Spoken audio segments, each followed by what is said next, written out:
Angelou. When you learn, teach, and when you get, give.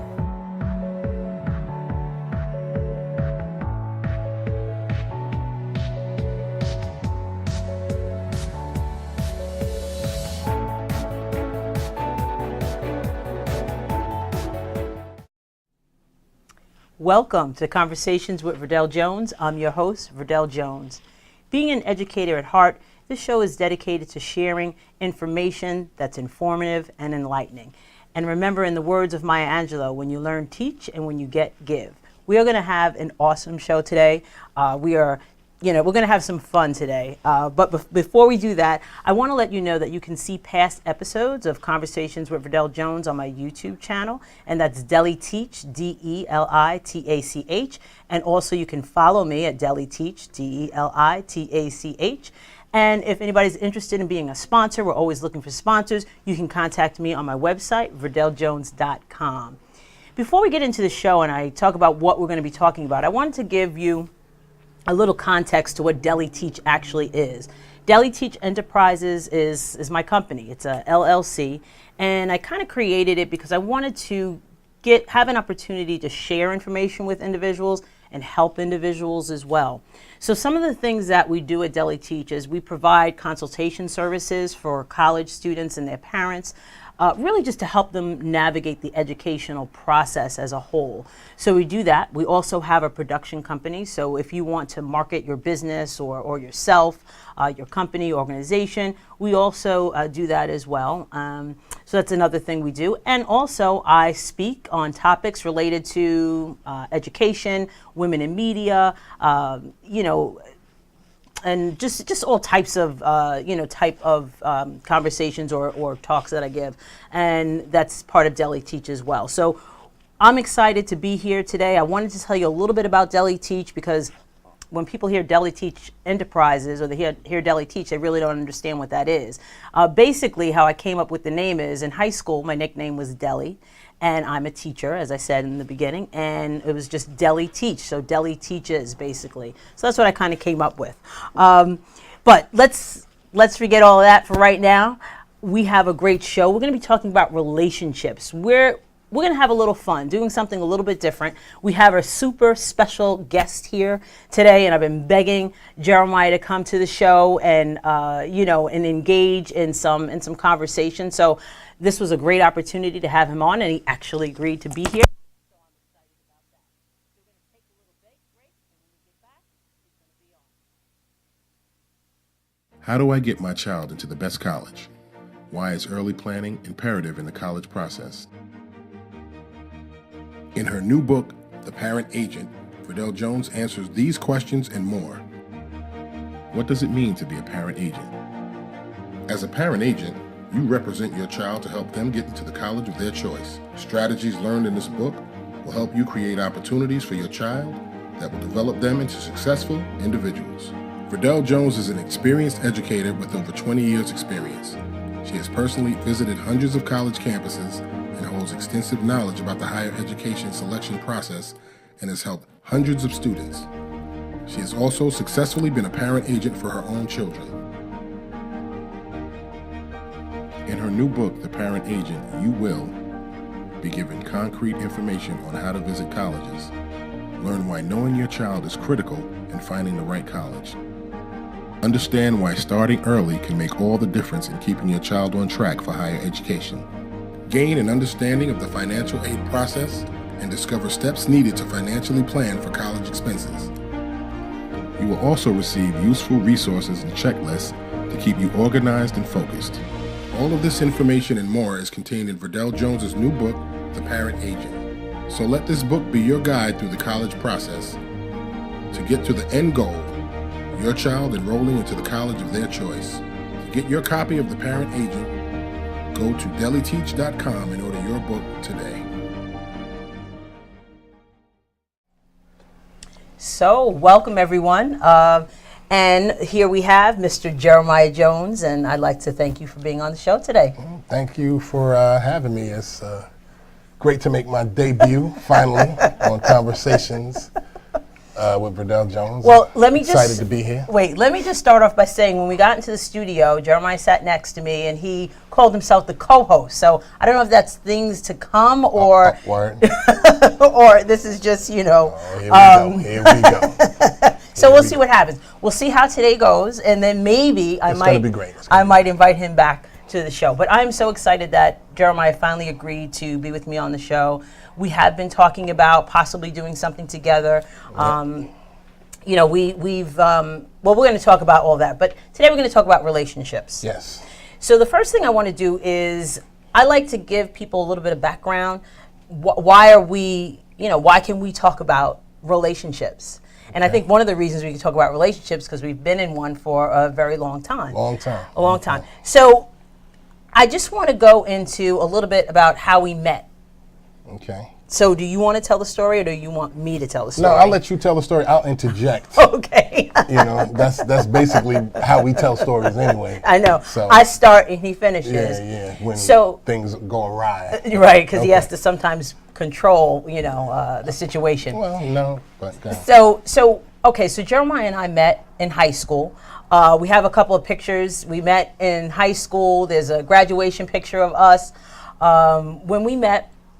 Well, no, let me take a step back. Yeah. The first time we met. Yes. You weren't in high school. I wasn't in high school. I was actually in. You were in middle school. I was in junior high school. They called it junior high school then.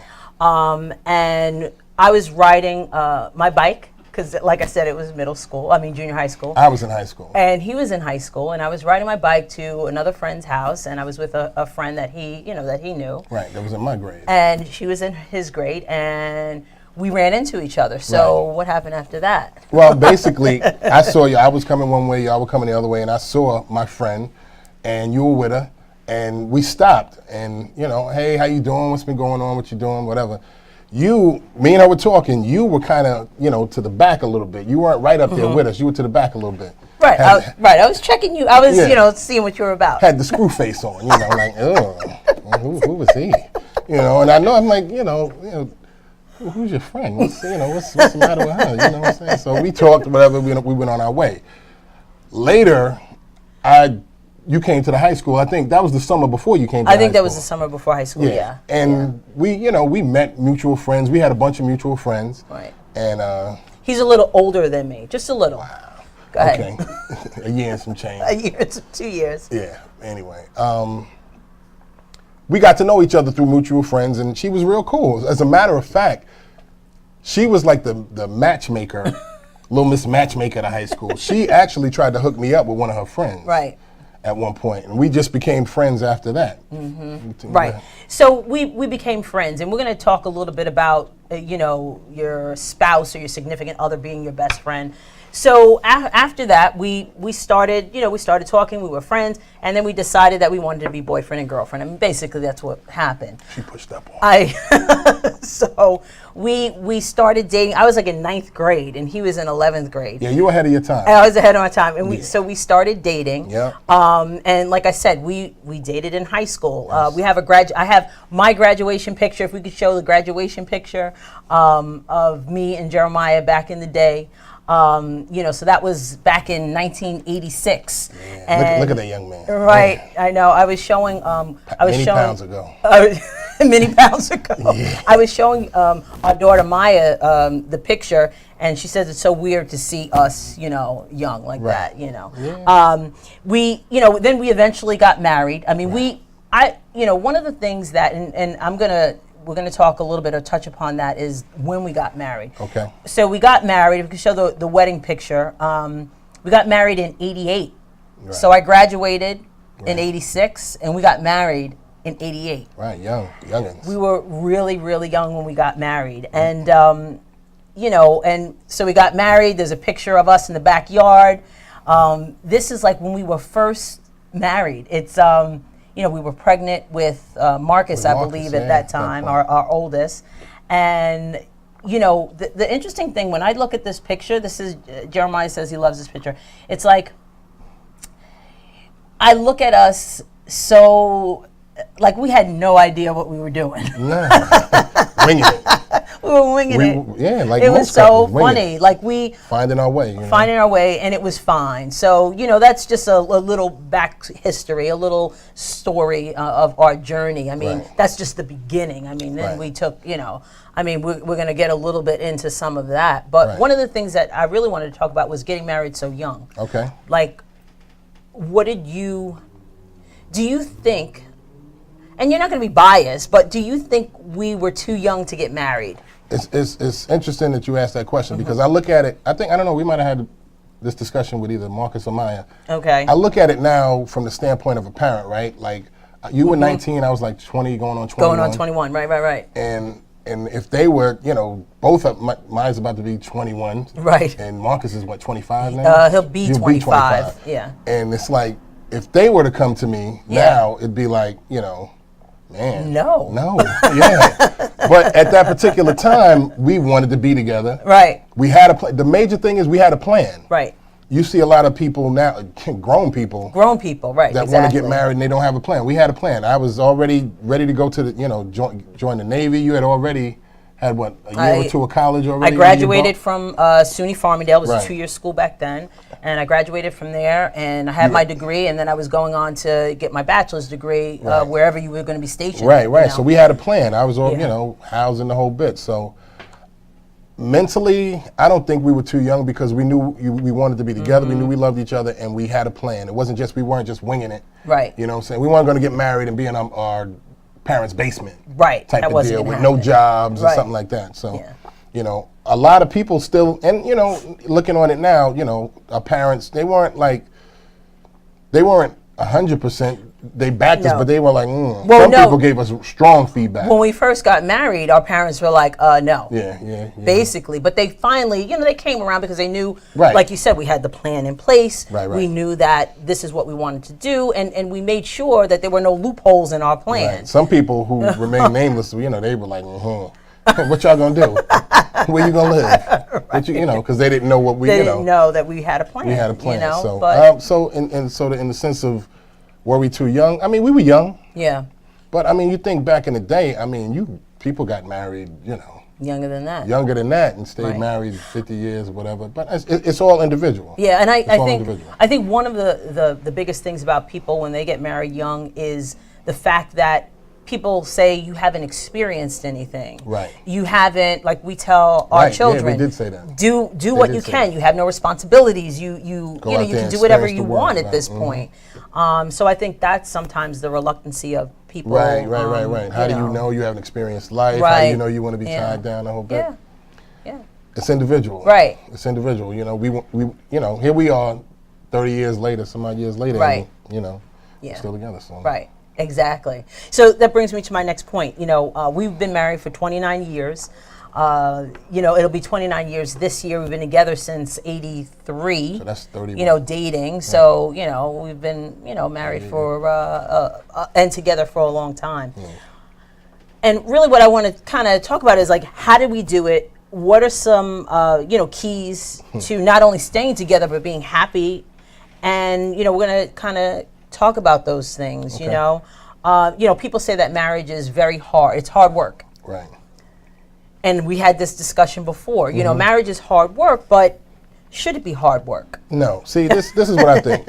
I think you have to put in work, so to speak, to be married. But I don't think marriage should be. If being married is hard, then you shouldn't be married.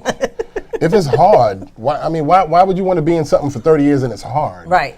You know what I'm saying? You got to love the person. You got to love being around the person. You got to be friends first and foremost. Respect the whole bit. The whole cliche things. But as far as it being hard, I guess in the sense of you can't give up on certain things. You know what I mean?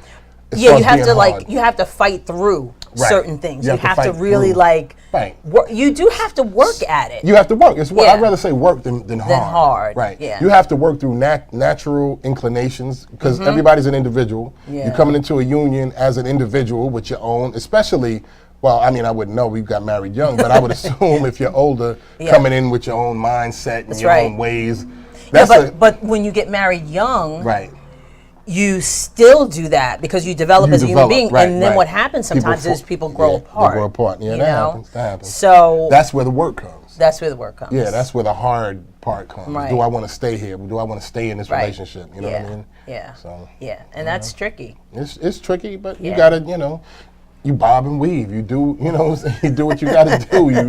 You do, every day. You just take it a day at a time. You take it a day at a time and do what you gotta do to make it to that next situation. See, but by you saying you take it a day at a time, it really does seem like it's a lot of work.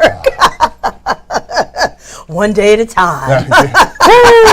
One day at a time. I'll get there. I'll get through I'll get through this. One day. No, I don't mean it like that. I mean, you can't. I mean, what am I going to, what are you going to say? Well, look, you have to plan a future. Right. But you got to live in the moment, I guess I should say, more so than one day at a time. Right. You know what I mean? Not one day at a time as far as it being, Being treacherous. Yeah, being treacherous. Right, exactly. If you're with the person that you want to be with, it should not be treacherous. It shouldn't be work. If it's work, then, Right. it's time. Maybe you need to do something a little bit different. You abort. Abort. Pull out. Because it's not going to get better. It's going to get worse. Especially, I think. Yeah, but one of the other things too is when you're talking about the work, sometimes the work is one-sided. Yeah, right.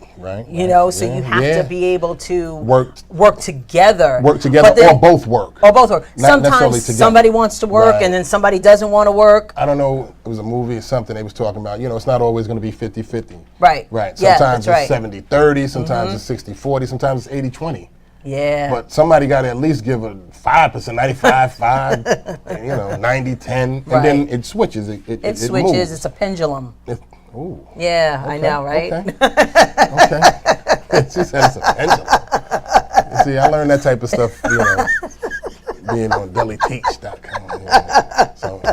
It's as long as you both are putting in some sort of work in the relationship. I mean, because people, it's give and take. People fluctuate in their moods and how they feel. So true. So you gotta, it's like a pendulum. Right. Yeah, waves or whatever. But yeah, you guys, it's just as long as both of you guys are putting in some sort of it's a effort commitment to the relationship. And you know what? Even in, we've been married for 29 years, so we're speaking from that perspective. But I think with individuals who are, who are dating or in a committed relationship, let's say, have a significant other, it's the same thing. I think just marriage is just another layer of, of a commitment, but it's the same thing. Right. One of the things also you always hear is, that the cliche that communication is key. Right. I remember when we got married, everyone is like, oh, communication is key in a relationship. It's key in a relationship. And I'm like, yeah, it sounded so cliche because I don't think I really absorbed what didn't that understand meant. it at all. Yeah, And I could clearly remember hearing that. Always. Communication, keep the lines of communication, all Right. that type of Yeah. thing. And you hear and it's like, right. But I didn't know, young and I know, but I mean, you understand it now.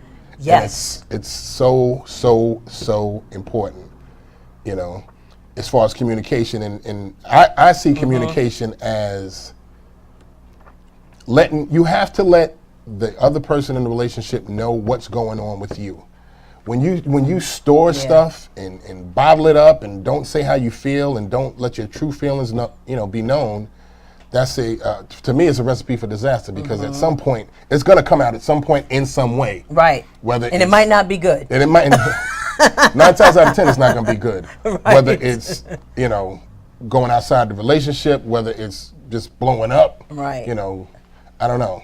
Yeah. But it's not going to be good. So you got to give them. And also too, I think with the whole communication thing is to give. It's not fair because you got to give the other person a chance. Yeah, to correct behaviors, or acknowledge what you're feeling. Right. Or, so you can't be mad. You didn't say nothing the whole right. time. You sitting there upset about something or feeling a certain type of way.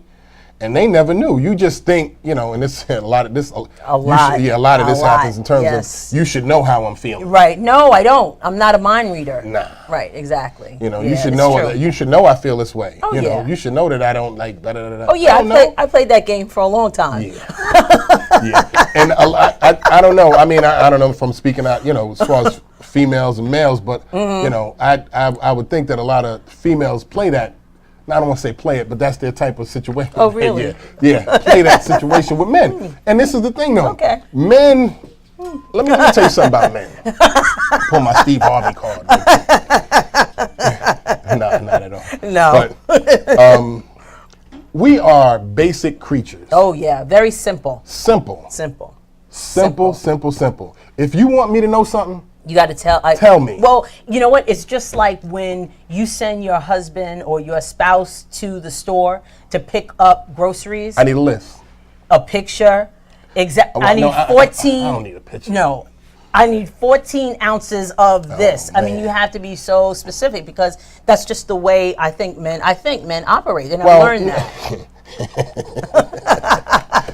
You gotta be specific. Tell me what you want. Don't Right. put it out there vague. Well, yeah. Nah, tell me what you want. If you want a specific brand of something, if you want a specific, tell me I need blah blah blah. Or blah, if I want to be treated a certain way. way. Right. Right, exactly. And we say that, I say that after 29 years of marriage. Right. You know what I'm saying? So I know in a relationship, you know, just starting out or in the early years, you have to communicate. As far as I'm concerned, that's what communication is. A lot of that. You know what I'm saying? Right. Letting the person know how you feel, and men also, you know. And I've been you know, privy to do this also on the men's side as far as keeping stuff in, not saying Right, not saying anything. You know what I'm saying? Right. Just just bottling it up, not saying, you know, this is how I feel, this is what I think, whatever. And So what was the shift for you in being able to do that? Because I think there is a shift. I think there was a shift in the relationship that kind of made it okay for us to really share what we're feeling. I think in our relationship, I mean, it's different, You know? maybe different for different people, different Yeah. things. I think in our relationship, it came after the dark years? Yeah. You know, just like any couple, we went through our stuff, you know. Right. We go through our stuff, but we went through our stuff heavy and fought through it, came out of it, and out of that Yeah, definitely. came a new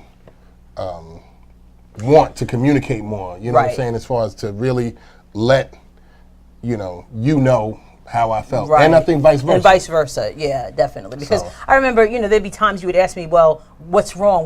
And I'm like, Right. nothing. Yeah.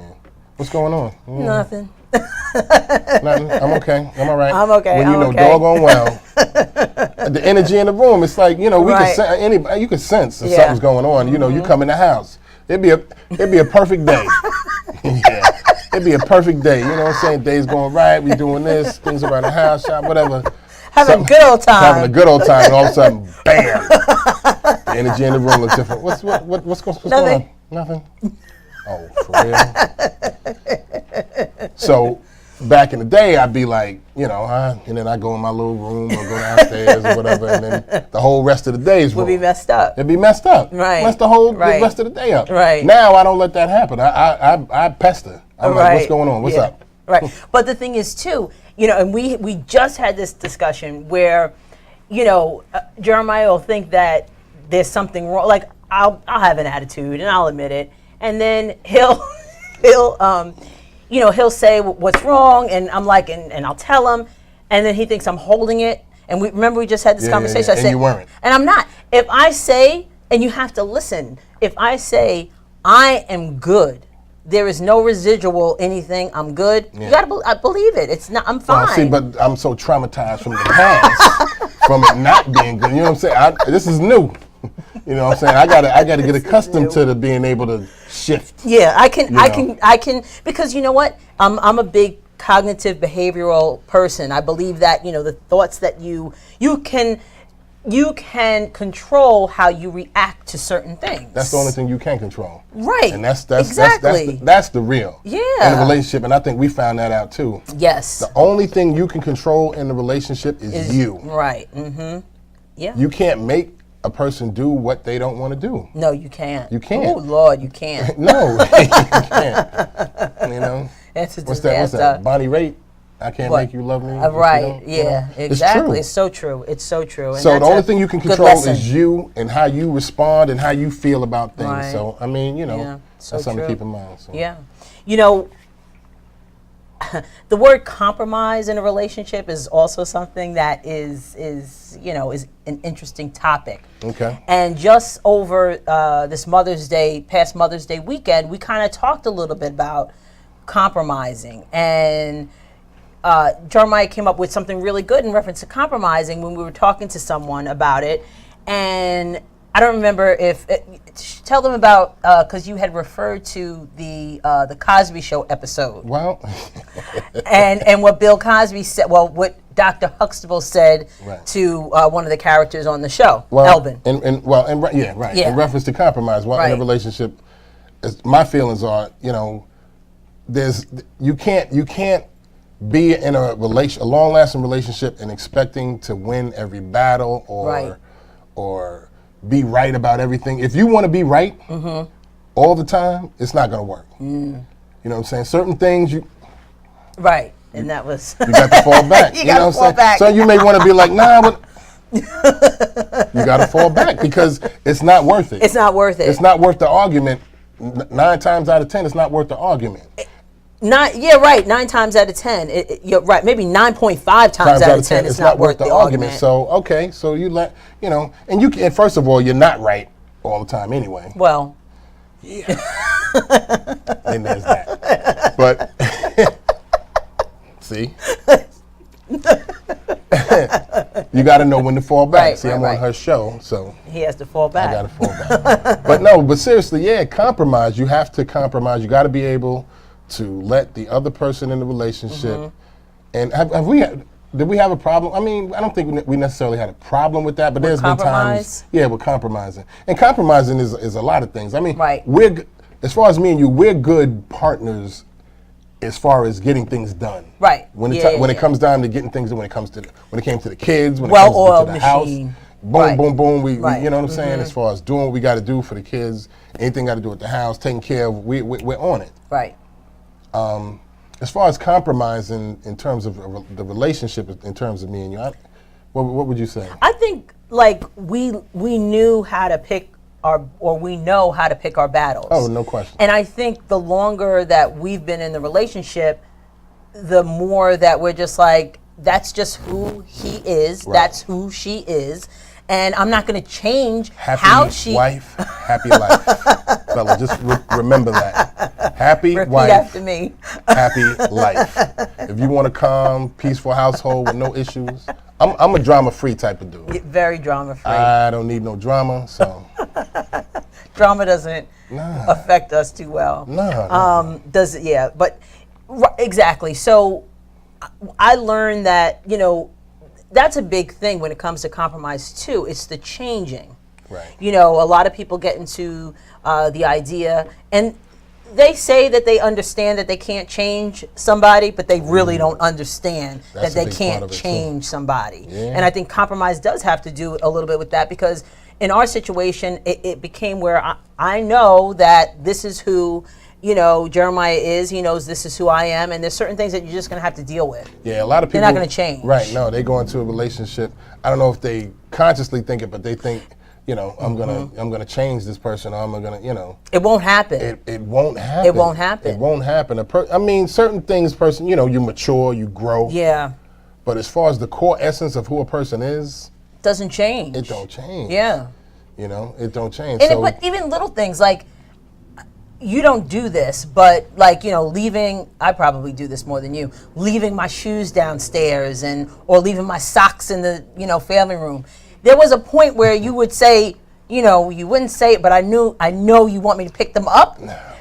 But the laundry basket. The laundry basket, exactly. So now it's a point where it's like, why am I arguing over something that's so silly? Right, so trivial. So trivial, exactly. Right. So I don't mind if you leave the laundry basket just sitting right in the middle of the room anymore. You know what I'm saying? I guess that's where you want it. And you know what I'm saying? I fall back. And it's because it's not a big deal. It really isn't. In the grand scheme of things, it's not a big deal. It's not a big deal. Yeah. But compromising, letting things go, learning how to let things go. But also with that is I think it's a conscious effort. Okay. If you're not that type of person, I think you really have to take a step back and say, you know what, I'm going to let this go. But you have to be conscious of it. And you have to say it to yourself. You might have to. You might have to say it to yourself. You might have to give yourself some cues because some people just aren't built like that. Right. Exactly. Exactly. They don't. That's like, nah, I can't. I can't do that. So, right. So you have to. I think that's really important. We talked a little bit about, the hard times, and we refer to those difficult times as you want to do it with me? Dark years. The dark years, right, do the air quotes. So, and we, like you said, we were able to get through it, we were able to get past it. How were we, and this ties into something else, how do you think we were able to get past the dark years and come out in a different place? I think for us, it was a situation of, at the core of our relationship, we were friends, and we respected each other. Right. You know what I mean? I see, certain relationships go bad, and to me, it seems that they really didn't like each other. Never mind the love. They really didn't like each other. Right. And regardless of what happened between me and you, we liked each other. Right. I didn't want to disrespect you. You didn't want to disrespect me. So there was something there that we could build on to bring back together. You know what I mean? Right. Because if you just don't give a damn about the person, which maybe some people don't. The situation. Some people don't. Exactly. And they'll do anything. Right. We weren't going to do anything. No. We weren't going to go to any level. We weren't going to go to any level. And the thing is about that too, it's funny that you mentioned that because there were situations where it was like, well, how could you, people, how could you be that way? How could you be asking you? Yeah, asking me. Right. How could you be that thoughtful or caring or whatever? Whatever it may be. Not in a bad way. No, but just wondering. Just in a curious way. Like, how is that even possible? It's because of that. Right. Exactly. So the friendship piece is really, really important. And we started off by saying when we first met, we were friends. Right. We were friends. And then that grew, So, and even in the dark years, I still liked you. Right. I remember one time I came, I was at the house and I don't know, taking the kids something, and the Roots had just came out with one of the, I don't know what album it was. Right. And I was playing it for you. Right, exactly. And it was that fire. It was that, And we were both sitting there like,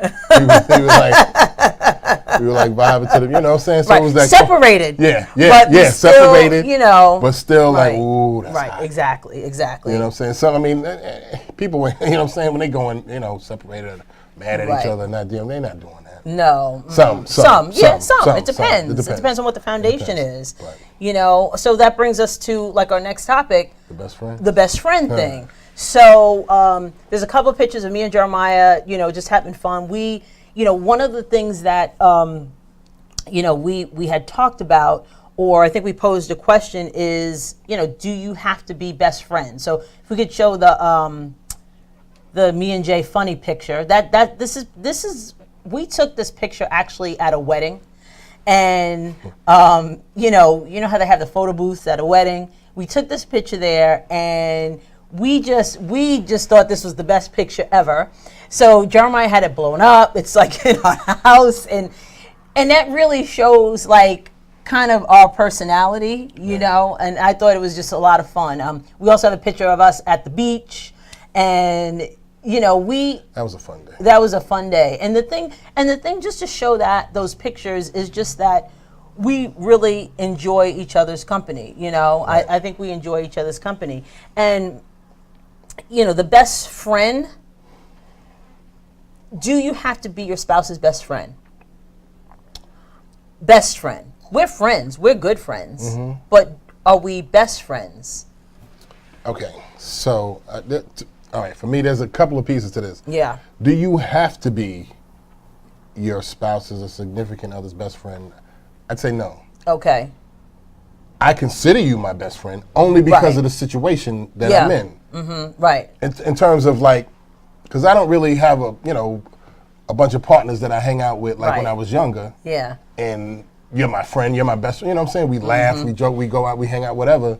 So I would consider you my best friend only because of that situation. Now, other guys, they may have partners that they hang with regularly, and I don't see anything wrong with that. I don't necessarily think, now mind you, I'm not trying to go with you to go, clothes shopping or nothing like that. Right, exactly. Nor do I want you to go clothes shopping with me. There was a time when I wanted Jeremiah to come with me, and I used to trick him, like, oh, let's go to the mall, and pretend I wasn't going to do any shopping, and he fell for it every time. Now I'm like, bye, see you later, I'm going to the mall, and I go by myself. Right, because you know where I end up? Right in them chairs where all the other fellas is, you know what I'm saying, sitting, waiting on my phone or whatever, waiting for her. But in any case, so that's what you do with, with your... Right, with your friends, exactly. Your friends. You know what, can you show, I did an article, there's a screenshot of an article that I wrote, and it talks about, what does it say? I married my best friend. It was in Black Bridal Bliss on the blog, and one of the things that I said in the in the article was that I think there's certain lanes, like we are best friends. I do consider Jeremiah my best friend. I tell him, he knows everything about me. He knows, he just knows everything about me, and we have that best friend relationship. But the thing is, in reference to him being my best friend, I know there's certain limitations. I know there's certain things that you're not going to do. One of the things that you're not going to do is you're not going to go with me to eat at a restaurant that has small plates. No. You're not going to go wine tasting. I'm a grown-ass man. He's a grown-ass man. He's not going to do that. So I need a regular plate. He needs a regular plate. I ain't eating on no plate. I ain't eating on no plate like that. You can get a bunch of little plates. Then I look crazy. That's the whole point of it. To look crazy? No. to have different varieties. But anyway, I say that to say that he's not going to do certain things with me, and I'm totally cool with that. Yeah. I'm fine with that. I know that now. Because he can't be, I don't think anybody is everything to you. No, and no should you know what I mean? Like right, yeah. No, I understand that. Yeah, I mean, if you want to say it in like, I don't want to use cliche again, but in cliche terms, he's everything to me. Right. But there's certain things that you need to have friends. I need my girls to do that, right? I need my CVs. So there's certain things that I think are spouse, and certain things that your girl. Now I'm in the same situation. I don't have a lot of friends really here. And I don't hang out with a lot of people as well. So we kind of hang out with our family. Right. We hang out with each other. Right. And that's really kind of our... what makes our situation I guess a little different, or just our situation. Our situation. Right, exactly. Everybody's situation is different. Is a little bit different. Yeah, but I think it's important to be... But do they have to be your best friend? No. They can be. They don't have to be. They can be, but they don't have to be? No. But if you're saying a best friend... So, like, I tell you everything. Everything that's going on with me, but there might not be some things that I do say that just because you're not interested. Well, it all depends on what your definition of best friend is too. Right, what you consider a best friend. Right. So, I mean, it is a little tricky, but I think you should have a relationship where you're open and where you're sharing and all that. No question. Yeah. You should be able to talk to your spouse like a best friend. Right. Mm-hmm. Yeah. So, I'm trying to think. Okay, so let me ask you this. Do you think, because, your best friend, so say outside of your spouse, your best friend, you'll tell your best friend just about everything, right? Right. Even what's going on in your relationship. Right. So would you tell your spouse everything that's going on with you? Should you tell your spouse everything that's going on with you? I learned, yes, I learned the hard way that my friends who I might be telling things that's going on in our relationship, they're not going to be able to help me. The only person that's really going to be able to help me is you. Right. Why am I telling them? They ain't going to fix it. They can't. They can't do anything about it. Well, they can listen to me. They can listen to me. Advices? Can they give me advice? They can give me advice, but first of all, I'm not going to listen because I really don't listen. Yeah. I'm going to do what I want to do. Do what you want to do anyway. So. I don't listen. You remember, I didn't listen. No.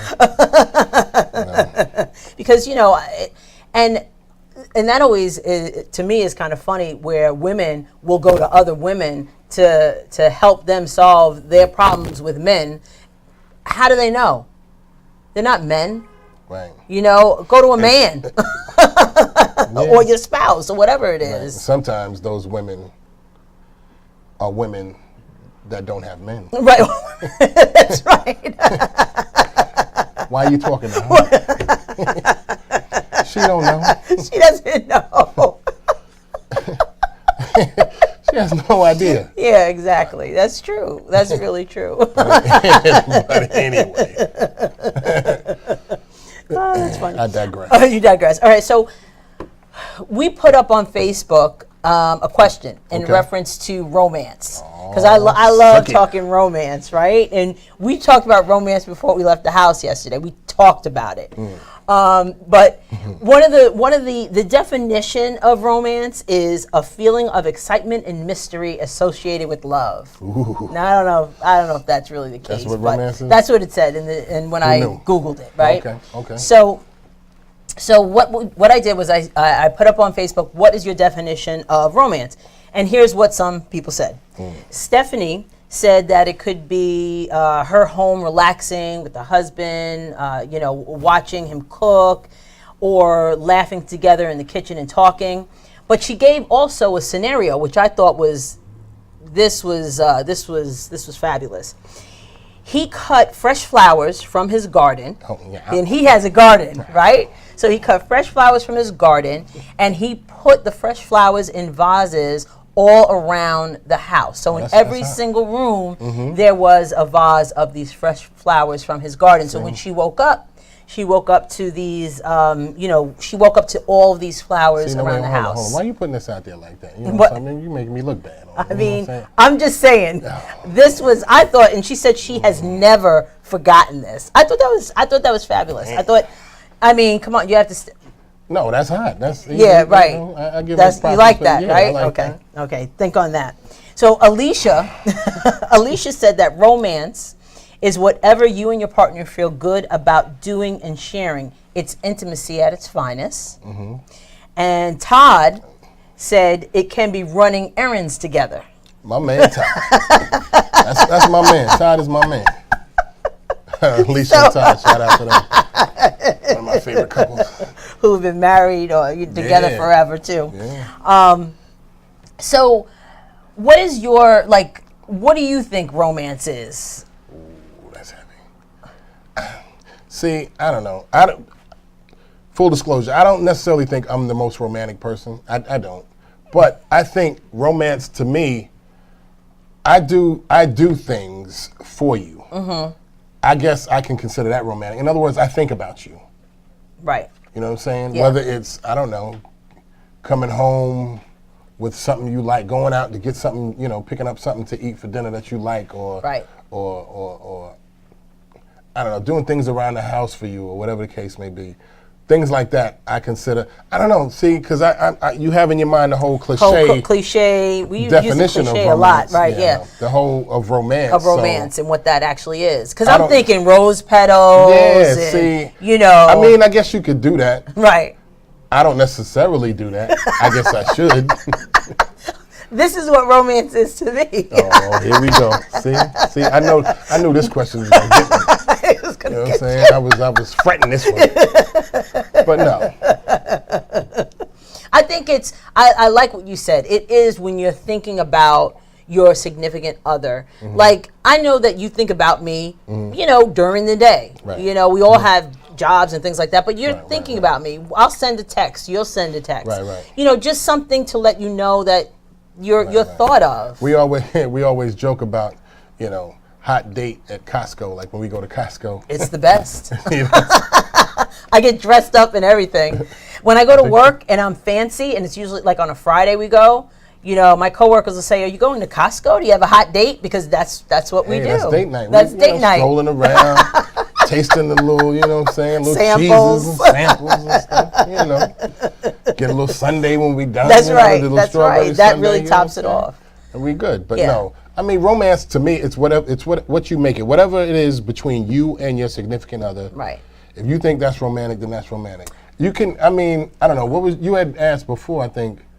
Do you think it's a learned behavior, or do you? Right. Is it in other words, is romance a learned behavior, or is it something that you just got? And Gwen had kind of, I asked her that question, and Gwen had said on Facebook that she thinks it is a learned behavior because you experience it and you want it again. You like the results. You like the actions of what happens after you do that romantic act. Right. I think certain people are romantically inclined. I think that can be. Some people just have that naturally, and I think it can be learned. I'm still learning after 29 years how to be more. But, and it's not from, see, and that's the whole other thing too, when you think of romance. It's not for lack of caring or loving a person. No. It's just an innate, like, being, So then sometimes it's not a learned behavior then. Well, it depends on how much pressure is put on you, what I'm saying, to learn it. You know what I mean? You're right. Rose petals. Oh, man. And this is the thing, too. They got to be cleaned up after. Right, who's going to clean them up? So the thing is, like, because we were talking about romance, like, what do you think romance is, and what do you think is the most romantic thing you've done for me, and vice versa? So my idea of romance, I kid about the flowers, the rose petals, but it is a level of intimacy that I think can be considered romance as well. Like Alicia said, intimacy, Right. One of the things that I thought was romantic, and I think I get confused with romance and surprising. Well, I think one of your definitions of romance that you put out there is doing things. Is doing things, right. That you don't expect. Doing things you don't expect. So to you, that's a romantic thing. If you don't expect it, I like set up an evening. Set up some type of. Like if you don't think that I'm coming home, like I come home with a nice salad and a bottle of wine for you, because I know that's your favorite. You know what I'm saying? You didn't expect it. Now that, well, you know what? Hey, that's romantic. You understand? I'm in there. But I'm just. That'll do it. Yeah, that'll do it. I know. I got to step. I still, after, like I said, after all this time, I can step my game up a little. Yeah, it's just, because once it starts like a cycle, it starts a cycle. Once you do something romantic, I do something romantic, it just starts a cycle, and it just builds up a little excitement within a relationship, I think. Okay. Yeah. So I think, I think it's important. Note to self. Oh. Now, the last thing we're going to talk about is honesty and trust. And this one is very interesting, an interesting conversation and discussion. We're going to talk just about social media. So there's a couple of pictures that I thought kind of spoke to this a little bit. There's the one where Beyonce is looking at Jay-Z's phone. So she's trolling his, what he's doing on his probably social media, texting. A fella seen that look before. Or whatever. And then the next one is this one I love because we've had this discussion before. I would like your pics, the way my relationship is set up. Yeah. So we've had this conversation in reference to liking things on social media and that trust thing. Do you think it's okay to troll your spouse's social media? Or significant other. Or significant other's social media. Now, when you say troll, what do you mean? Go on it and see who they're liking and who they're, Yes. Well, I know it's different now because I know, not unless you're on their page, I think it's different. I remember when Facebook first came out, you could see when somebody liked somebody else's thing. I think they changed that, didn't they? No, you can see if I see something and we have a mutual friend. You got to have a mutual friend. You have to have a mutual friend. But no, back in the day, I think when it first came out, you didn't have to. No, you could see what a person liked. Yeah. Whatever. But yeah, if you have a mutual friend and you see like. Yeah. What's the answer? Oh. What's the question again? What's the question again? Should you troll your significant other's social media? I don't think you should troll it in the sense of you purposefully going to look to see what they're liking. Right. But if you come across it, it is what it is. Right. You know what I'm saying? So and I don't think I should have to worry about liking a picture. I mean, obviously, I shouldn't be liking inappropriate pictures either. And you shouldn't be liking the same person's Oh well, then pictures. Well, see, then you kind of you off the game. You sitting there liking the same person's picture every time they throw something up. You liking it? Yeah. You better inbox them. Wow, you are out of control. I need to troll your medias. But nah, your social media feed. But I think with social media, it's so. Because say for example, you're in a new relationship and you see that the person you're with is liking somebody's stuff. You're gonna be like, well, who is this woman? Right. No, like I said, you shouldn't outwardly go out there looking. But I mean, if you're just in the span of you going through your timeline on a daily basis and you just seeing that Right. man, Brian is steady liking on Tanisha's page. Right. I mean, come on now, and then then it has to be addressed. Right. But to me, Facebook, man, I mean, Facebook is a gift and a curse. I love Facebook. Right. And I know you love Facebook now. Back in the day, I didn't want nothing to do with it. And I know some people, but I love Facebook in the sense of, I mean, where else? It's so crazy. We're in people from all aspects of my life, from my family to friends in the military, to friends in some people have friends in college, where you can all converse on one platform. That's crazy. Yeah, it is. That you connect with people that you haven't talked to since you were since you were a kid. Exactly. Family members. I like being able to converse with my family members. We wouldn't talk as much as we do without Facebook. Right. It's almost daily that I'm talking to cousins that I have down cool. south and in different places, which is cool. So I love Facebook. But in terms of relationship wise, I mean, Facebook, in terms of relationship, it's just another means. If somebody's going to be out there doing something, this is just an easier means for them to do it. That's all. If they're not, then they're not going to be, so there's no need to really be trolling or anything like that. But I mean, there's some Facebook, LinkedIn, Instagram. Instagram's crazy because all it is pictures. Is all pictures, exactly. You know what I'm saying? So. So we are out of time, and I just want to say that I really had a good time with you on the show. I had a good time too. This was fun. It was a lot of fun. Yep. I want to thank everybody for watching. Wait. Yes. Before we go, I just want to say publicly that I am so proud of this woman. The work that she is doing with her parent agent, the Deli Teach, the show, with our kids. She's a wonderful wife. I love her. And she's doing an outstanding job. All right, let's round of applause for Verdel Jones. Strange. No, seriously though, I'm proud of you and all the things you're doing. So thank you, sweetheart. I just want to say that. So. Thank you. Thank you. Do your close out. Thank you. So thank you for watching Conversations with Verdel Jones. And remember, in the words of Maya Angelou, when you learn, teach, and when you get, give. Have a good one. Peace.